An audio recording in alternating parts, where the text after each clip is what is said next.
વડોદરા શહેરના તરસાલી વિસ્તારમાં આવેલ સિનેમા હોલ ખાતે ગુજરાતી ફિલ્મ ચાતરનો પ્રીમિયર શો યોજવામાં આવ્યો હતો.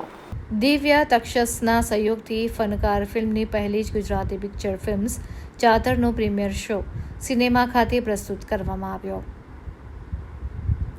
ચાતર ફિલ્મના પ્રોડ્યુસર દીપક પરમાર, ફિલ્મના લેખક વિનોદ પરમાર, આસિફ અજમેરી મૂવીના ડિરેક્ટર છે.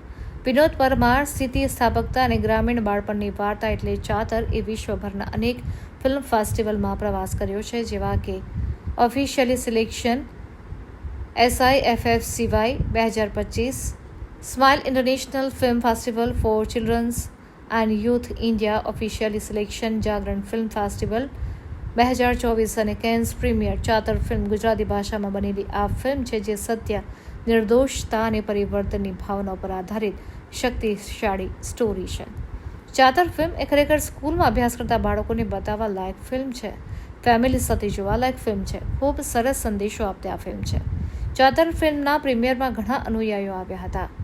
સામાજિક આગેવાન અરુણ રાજ ચાતર ફિલ્મનું પ્રીમિયર જોઈ ખૂબ ભાવુક થયા હતા અને દરેક માતા પિતાને તેમજ બાળકોને આ ફિલ્મ જોવા અવશ્ય જવું તેવો આગ્રહ કર્યો હતો.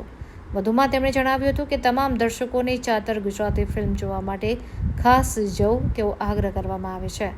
હાલ આ મૂવી તરસાલી ખાતે સિનેમામાં રિલીઝ થઈ ચૂકી છે.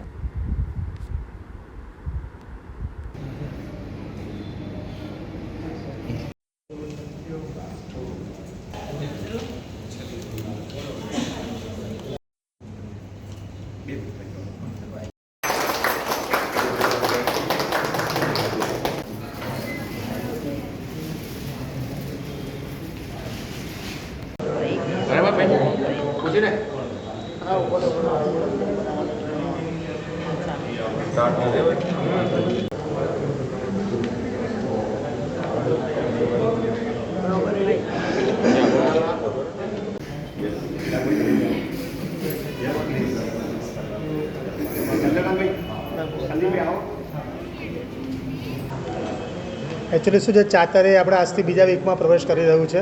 ઓલરેડી મૂવીને 1 વીક થઈ ગયું છે અને બહુ સરસ રીતે ચાલી રહ્યું છે.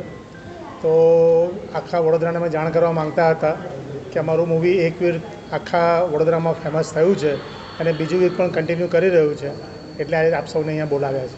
આ ફિલ્મ કોના દ્વારા બનાવવામાં આવી છે? સપ્તાહ થઈ ગયું છે, વડોદરા સાથે કોઈ કનેક્ટિવિટી શું જાણવા સમજવા છે? એકચ્યુઅલી આ જે મૂવી છે એના પ્રોડ્યુસર દીપક પરમાર હું પોતે છું અને હું મારો જન્મ બરોડા સિટીમાં જ થયો છે.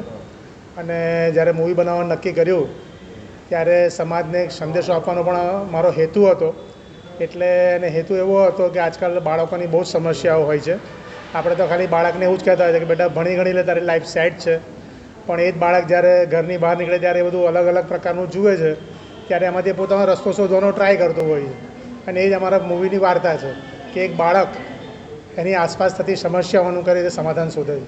અચ્છા, કઈ રીતે સમસ્યા? આપ એકાદ ઉદાહરણ ફિલ્મનો આપશો, કોઈ એવો પ્રસંગ? એટલે બાળકને નાનપણથી એવું શીખવાડવામાં આવ્યું છે કે બેટા તું ભણી ગણી લે બધું સેટ જ છે, પણ એ જ બાળક જ્યારે સાંજે એના મિત્રો સાથે બેસતું હોય ત્યારે કોઈ માણસ હોય જેને કોઈ એડિક્શન હોય ને લથડિયા ખાઈને આવતું હોય ત્યારે એ જુએ તેને લાગે કે આ શું ચાલી રહ્યું છે, લાય અને હું સીધો કરું કે સુધારું. એ પ્રકારે એ સીધું કરવા જ્યારે જાય છે તો એક પછી એક સમસ્યાઓ થતી જાય છે અને એનું સમાધાન શોધ્યા કરતો હોય છે. અચ્છા, આ ફિલ્મનું શૂટિંગ કયા કયા સ્થળે થયું છે અને આ સમાજને લગતી આ ફિલ્મ છે, આપ એને લઈને શું કહેવા? એકચ્યુઅલી આ ફિલ્મનું શૂટિંગ કાઠિયાવાડમાં થયેલું છે, સુરેન્દ્રનગરની આસપાસ થયેલું છે.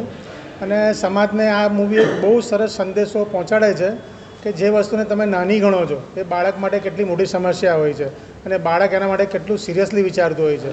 અને એવું બાળક જે જિંદગીમાં બહુ જ આગળ વધવા માંગતું હોય એ બાળક પર તમારી આસપાસ જે સમસ્યાઓ ચાલતી હોય છે એની કેની અસર પડે છે અને એ બાળકના જીવનમાં કેવો બદલાવ ને ચેન્જ આવે છે ત્યારે એને ખબર પડે છે કે મારે હજી તો હું મારી જે જિંદગીના જે પગથિયા ચડવાના છે એમાં પહેલાં જ પગથિયે કેટલી તકલીફ છે.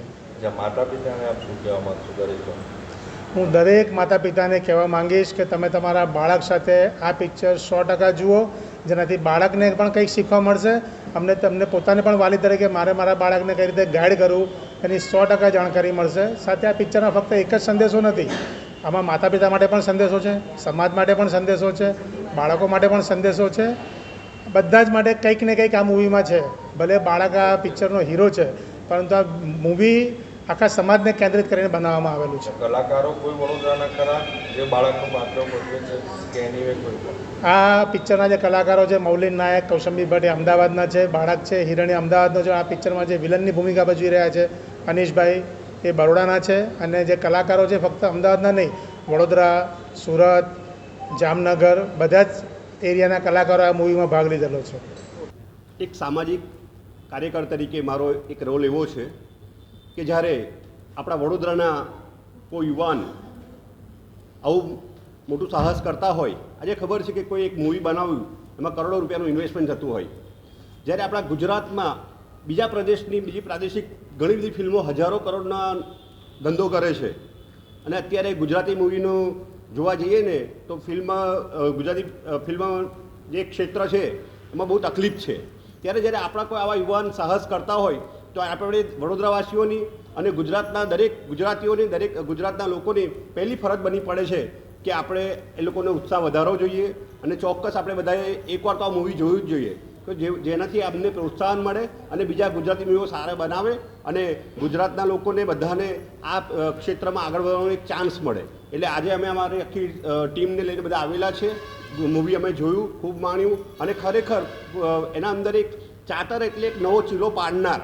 કારણ કે જ્યારે ક્યારેક વ્યક્તિને કોઈ રસ્તો નથી મળતો ત્યારે એ નવો ચીલો પાડે છે અને સાહસ કરે છે અને તકલીફો બહુ પડે છે. એવું કહેવાય છે ને કે લહેરો કી તો ફિતરત હૈ શોર મચાને કી, लहरों की तो फितरत है शोर मचाने की, लेकिन मंजिल उसी को मिलती है जो नज़रों से तूफान को देखते हैं, जो नज़रों से तूफान को देखते हैं.